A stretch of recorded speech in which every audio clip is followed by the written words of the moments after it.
जय हिंद।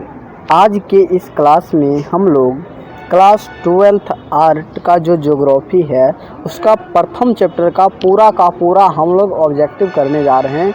इस क्लास को स्टार्ट करने से पहले आप सभी लोग अपने अपने जो क्लासमेट है, आपका जो मित्र है, उसके पास शेयर करें और उनको कहिए कि आपसे कितना ऑब्जेक्टिव बन पाता है। आप जो ऑब्जेक्टिव पढ़े हैं क्लास 12th का जो ज्योग्राफी का एक चैप्टर, उसमें कितना आप लोग ऑब्जेक्टिव बना पाते हैं उसको थोड़ा देख लीजिए। तो चलिए सबसे पहले आपके समक्ष पहला यहाँ पर ऑब्जेक्टिव दिया हुआ है। क्या दिया हुआ है? कहता है कि संभववाद की अवधारणा में किस घटक को महत्वपूर्ण माना जाता है।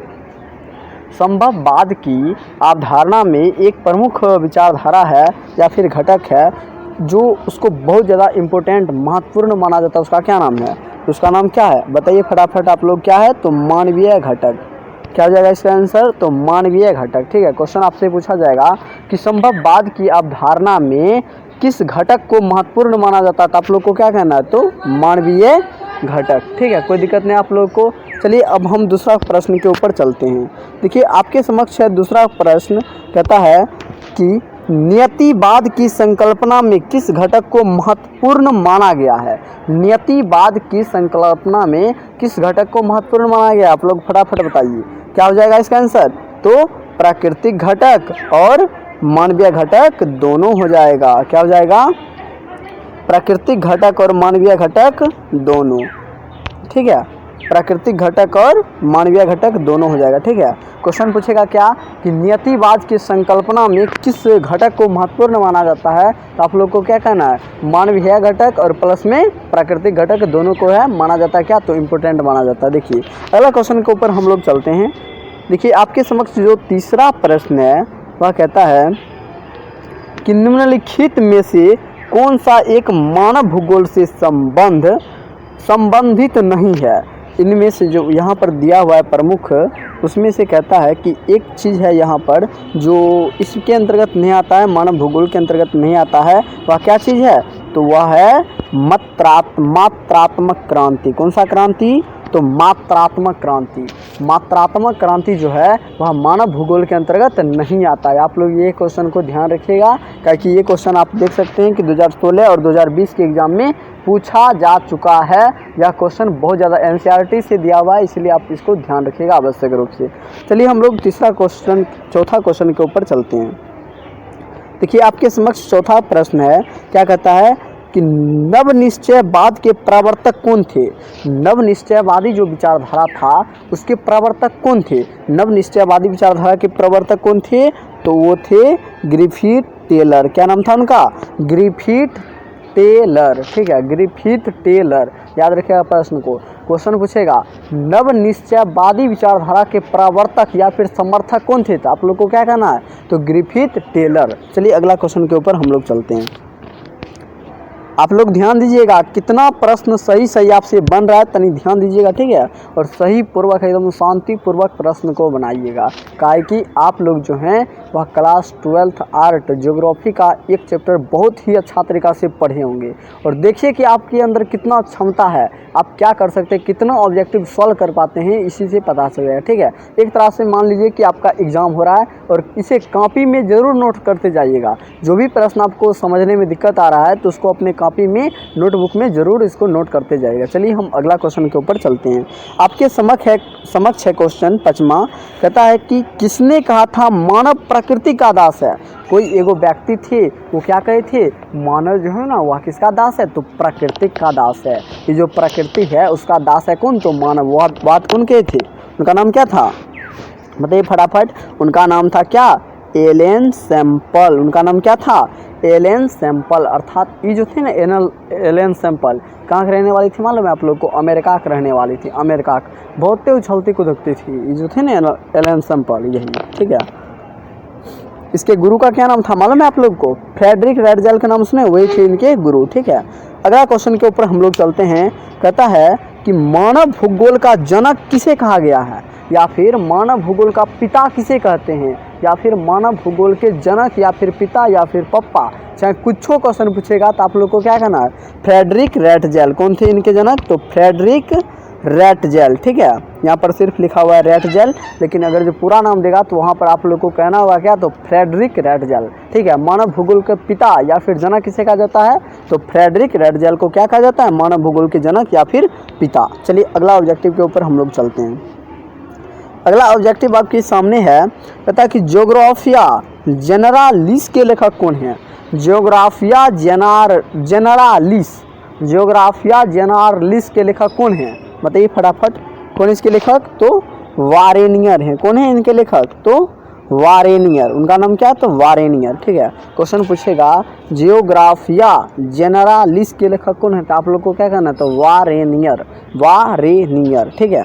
अगला देखिए, अगला आप लोग के समक्ष क्वेश्चन है, क्या कहता है क्वेश्चन कि एंथ्रोपोजियोग्राफी नामक पुस्तक के लेखक कौन है।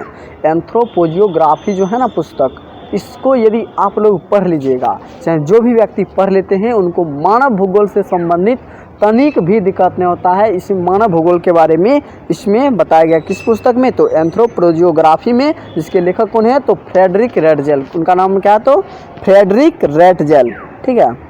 क्या नाम है उनका, तो फ्रेडरिक रेट जेल, ठीक है।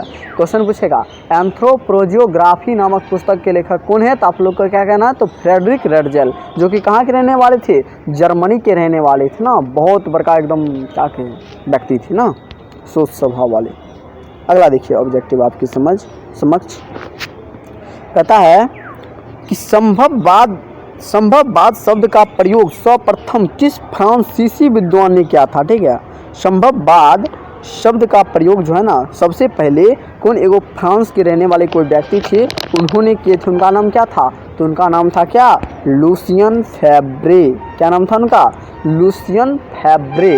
क्वेश्चन पूछेगा लुसियन फेब्रे जो है वह किसके समर्थक थे, या फिर संभववाद शब्द का प्रयोग करने वाला सबसे पहला व्यक्ति कौन था, तो क्या कहना आप लोग को, लुसियन फेब्रे, ठीक है। कोई दिक्कत नहीं आप लोग को।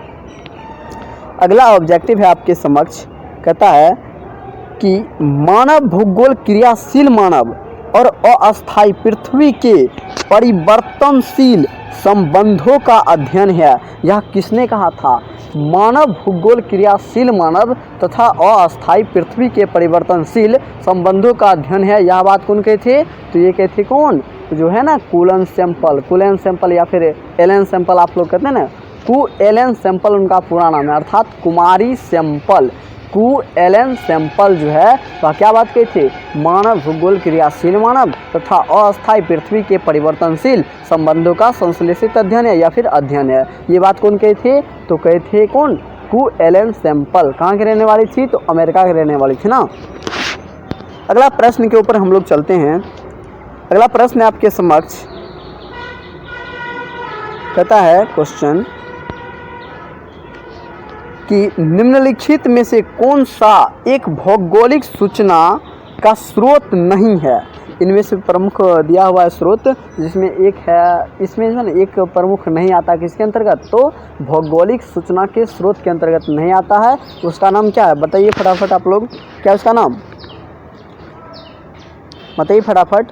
तो वह है क्या, तो चंद्रमा से चट्टानी पदार्थों के नमूने। क्या है, तो चंद्रमा से चट्टानी पदार्थों के नमूने, ठीक है।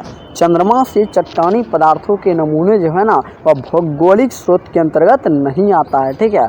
क्या, तो चंद्रमा से चट्टानी पदार्थों के नमूने। इसलिए अगला ऑब्जेक्टिव के हम ऊपर चलते हैं।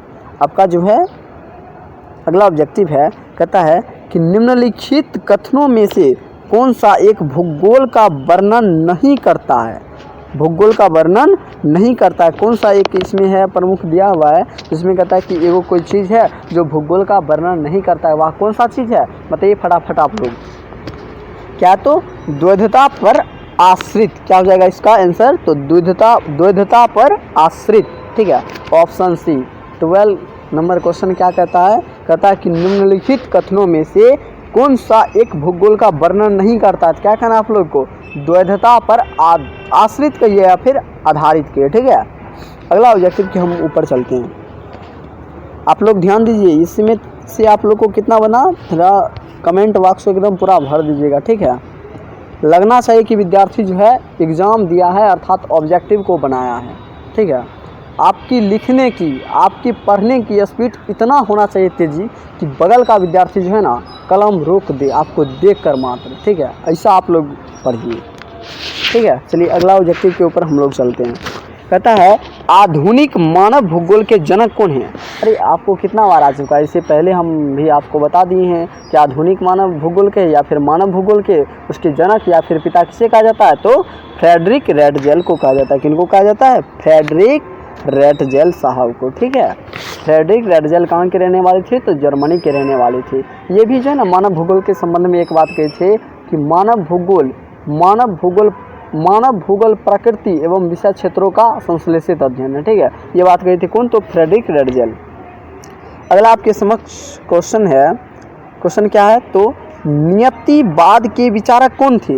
नियतिवाद के विचारक कौन थे, ठीक है। नियतिवाद एक विचारधारा था, उनके विचारक जो हैं वह कौन कौन व्यक्ति थे, उनके बारे में बताना है। तो क्या थी, इनमें से क्या हो जाएगा, इनमें से सभी कौन कौन व्यक्ति थे, कांट, हम्बोल्ट, रीटर और ऑप्शन डी इनमें से सभी। ऑप्शन डी इनमें से सभी क्वेश्चन पूछेगा। नियतिवाद के विचारक कौन थे, तो आप लोग को क्या कहना है, कांट, हम्बोल्ट, रीटर, अर्थात ऑप्शन डी पर रहेगा क्या, तो इनमें से सभी, ठीक है। तो आप लोग को क्या लगाना है, इनमें से सभी। ये नहीं जो फंस जाइएगा, क्वेश्चन फंसा लेगा बिहार बोर्ड। देखिए बिहार बोर्ड में आप एग्जाम दीजिएगा ना तो सिंपल क्वेश्चन नहीं पूछता है, ऐसे नहीं पूछ देगा कि मानव भूगोल के जनक कौन है। वो थोड़ा घुमा कर क्वेश्चन पूछेगा कि मानव भूगोल के जनक फ्रेडरिक रेटजेल कहाँ के रहने वाले थे। देखिए क्वेश्चन को कैसे घुमाया है। या फिर पूछेगा क्वेश्चन कि एंथ्रोपोजियोग्राफी नामक पुस्तक के लेखक कौन है, ऐसे घुमाएगा क्वेश्चन को, सिंपल नहीं पूछता है, ठीक है। घुमा घुमा कर पूछेगा, नहीं तो जानता है कि बिहार अरे विद्यार्थी सब आज इतना नहीं है, ठीक है। देखिए अगला क्वेश्चन के ऊपर हम लोग चलते हैं। अगला क्वेश्चन आपके समक्ष है। अगला क्वेश्चन क्या है, तो निम्नलिखित में से कौन सा एक लोगों और पर्यावरण के बीच क्या है, तो अन्योन्य क्रिया का सर्वाधिक महत्वपूर्ण कारक है। निम्नलिखित में से कौन एक लोगों और पर्यावरण के बीच अन्योन्य क्रिया का सर्वाधिक महत्वपूर्ण कारक कौन सा है, तो वो है क्या हो जाएगा इसका, बताइए आप लोग फटाफट, क्या हो जाएगा, तो प्रौद्योगिकी। क्या हो जाएगा, प्रौद्योगिकी अर्थात टेक्नोलॉजी, ठीक है। मानव और प्लस प्राकृतिक के बीच जो है अन्य मतलब बहुत विभिन्न प्रकार के क्रियाकलाप को करने में मदद अर्थात सहायता कौन करता है, तो टेक्नोलॉजी अर्थात प्रौद्योगिकी, ठीक है। अगला आपके समक्ष क्वेश्चन है, कहता है भूगोल का जनक माना जाता है, भूगोल का जनक जो है ना किसको माना जाता है, यूनान को या फिर एशिया को या फिर अफ्रीका को या फिर इनमें से कोई नहीं। भूगोल का जनक कहाँ के विद्वानों को माना जाता है, यूनान के विद्वानों को या फिर एशिया के विद्वानों को या फिर अफ्रीका के विद्वानों को या फिर इनमें से किसी के नहीं। तो आप लोग को मालूम होगा कि भूगोल के जनक जो है ना इरेटोस्थानीज कहाँ के रहने वाले थे, तो यूनान के रहने वाले थे। इसमें एक प्रमुख व्यक्ति और थे संस्थापक में, जिसका नाम था हेकेटियस, ठीक है, हेकेटियस। उनको तब पर भी हम लोग मान्यता नहीं दिए, इसे मान्यता दिए किसको, तो इरेटोस्थानीज को भूगोल का जनक। वह कहाँ के रहने वाले थे, तो यूनान के, कहाँ के, यूनान के। अगला आपके समक्ष ऑब्जेक्टिव है, कहता है रुको और जाओ निश्चयवाद की संकल्पना। रुको और जाओ निश्चयवाद की संकल्पना जो है वह किसने दी थी। रुको और जाओ निश्चयवाद की संकल्पना कौन दिए थे, बताइए फटाफट आप लोग। तो आपको मालूम होगा कि ग्रिफिथ टेलर जो थे ना वही कहे थे क्या, या फिर रुको या फिर जाओ। इसके विचारधारा के संस्थापक कौन थे, तो ग्रिफिथ टेलर, ठीक है। कोई दिक्कत नहीं आप लोग को। आप लोग के समक्ष अगला ऑब्जेक्टिव है, क्या है, तो व्यवहारिक भूगोल, राजनीतिक भूगोल, आर्थिक भूगोल, ठीक है, और अथवा सामाजिक भूगोल कौन सा भूगोल के उपक्षेत्र हैं। आपको हम कहे थे, याद रखिएगा ये क्वेश्चन 2 नंबर का फिक्स है, आपके बिहार बोर्ड में पूछबे करेगा क्वेश्चन, ठीक है। लेकिन पूछेगा कैसे, तो थोड़ा घुमाकर। इसके ऊपर जो है हम लेक्चर लिए हुए हैं, आप लोग थोड़ा देख लीजिएगा लेक्चर को, आप लोग को दिक्कत नहीं होगा तब, ठीक है। देख लीजिएगा लेक्चर को तभी, नहीं तो बहुत ज़्यादा दिक्कत आने वाला है। क्वेश्चन आपके बिहार बोर्ड में पूछबे करेगा, 2 नंबर का क्वेश्चन प्रत्येक साल जो है क्वेश्चन पूछा जाता है। नहीं विश्वास है तो आप लोग को तो क्वेश्चन बैंक को उठा कर देख लीजिए कि प्रत्येक साल जो है ना ये क्वेश्चन को पूछा जाता है, ठीक है। अगला ऑब्जेक्टिव हम ऊपर चलते हैं, तो इसका क्या हो जाएगा आंसर, तो ये सब किसके अंतर्गत आता है, तो मानव भूगोल के अंतर्गत, किसके अंतर्गत, मानव भूगोल के अंतर्गत। ठीक है, अगला आपका ऑब्जेक्टिव है, कहता है मानव भूगोल विचारकों के विकास की अभिव्यंजना है। ठीक है, मानव भूगोल विचारकों के विकास की अभिव्यंजना है, ना कि भौगोलिक ज्ञान के विस्तार और खोज का कोई तात्कालिक है। ठीक है, तो इसका क्या परिणाम है, या फिर यह परिभाषा किसने दिया था, क्वेश्चन सही से समझिएगा। कहता है कि मानव भूगोल के विकास की अभिव्यंजना है, ना कि भौगोलिक ज्ञान के विस्तार और खोज का कोई तात्कालिक परिणाम है। यह परिभाषा कौन व्यक्ति दिए थे, उनका नाम क्या था, तो उनका नाम था क्या, विडाल डी लाब्लास। क्या नाम था, विडाल डी लाब्लास। ठीक है, ध्यान रखिएगा क्वेश्चन को। ये परिभाषा जो है ना, देखिए ये परिभाषा के ऊपर भी हम लेक्चर लिए हैं, आप लोग जा करके पीछा करके देख सकते हैं लेक्चर को। ठीक है, आप लोग को तो कोई दिक्कत नहीं आने वाला है। अगला जो आपके समक्ष ऑब्जेक्टिव है वह क्या, तो 1990 का दशक भूगोल के किस उपागमन के लिए जाना जाता है। 1990 का जो दशक था उसको हम लोग भूगोल का कौन सा उपागमन कहते हैं, उसका नाम क्या है, उसका क्या नाम है, उसका नाम है आधुनिकतावाद। क्या है नाम उसका, उत्तर आधुनिकतावाद। कहिए, देखिए कहीं पर ये क्वेश्चन है ना, कहीं पर रहेगा उत्तर आधुनिकतावाद, कहीं रहेगा आधुनिकतावाद, लेकिन हम इसको क्या कहेंगे, तो कहेंगे इसको क्या कह सकते हैं, आधुनिकतावाद भी कह सकते हैं और प्लस में उत्तर आधुनिकतावाद भी कह सकते हैं। ठीक है, लेकिन प्रमुख रूप से इसका क्या हो जाएगा, तो उत्तर आधुनिकतावाद। ठीक है, क्या हो जाएगा, उत्तर आधुनिकतावाद। अगर कहीं पर आपके ऑप्शन में ये नहीं रहे उत्तर आधुनिकतावाद, तो आपको क्या लगाना है, तो आधुनिकतावाद लगाना। ठीक है, बस आपका लास्ट प्रश्न है, लास्ट प्रश्न को आप लोग जरूर इसका आंसर दीजिएगा। ठीक है, लास्ट मात्र क्वेश्चन है, लास्ट सबसे लास्ट वाला क्वेश्चन है, ब्लास निम्नलिखित में से किस भौगोलिक अवधारणा से संबंधित है। ब्लास जो है ना, विडाल डी लाब्लास, वह किस भौगोलिक अवधारणा से संबंधित है, उनका संबंध किससे है, उनका संबंध है किससे, तो संभववाद से। किससे है संबंध, तो संभववाद से। देखिए आपका जो है 21 अर्थात 21 गो ऑब्जेक्टिव क्लियर हो गया। आप लोग को एक बार में याद नहीं हुआ होगा तो आप लोग डबल से इस क्लास को ज़रूर से ज़रूर देखिएगा। ठीक है, और देखिए एक भी ऑब्जेक्टिव छूटना नहीं चाहिए, एक को नहीं ठान लीजिए सीधा। कहते हैं ना कि हम एक बिहारी 100 पर भारी, उसी प्रकार से यहाँ पर दिखाइए तनी बिहारी का पावर। यहीं पर देखता है कि बिहारी हैं आप, तो यहाँ पर आपको कितना पावर, ये नहीं कहिएगा अरे यार फाल्टिंग वाला। ठीक है, चलिए अब जो है आपका ऑब्जेक्टिव पूरा क्लियर हो गया। इस क्लास को, इस सेशन को जो है अपने अपने दोस्तों के साथ, अपने अपने क्लासमेट के साथ ज़रूर शेयर कीजिएगा और उनको कहिएगा कि कितना तुम्हारा सही हुआ बताओ तनी। ठीक है, और जो पढ़ते हैं ना आप, उसका प्रत्येक दिन चलेगा, 1 महीना तक लगभग चलेगा आपका पूरा का पूरा ऑब्जेक्टिव। अब फिर आपको पढ़ाएंगे हम क्या, तो क्वेश्चन बैंक और फिर लास्ट में मॉडल पेपर। ठीक है, इतना आप लोग कंप्लीट कर लेते हैं तो आप लोग को कोई दिक्कत आने वाला बिहार बोर्ड में नहीं है। अरे खुद टॉपर हैं, टॉपर पेपर है, टॉपर 1 सीधा कहते हैं। चलिए यहीं तक हम अपना क्लास को बंद करते हैं।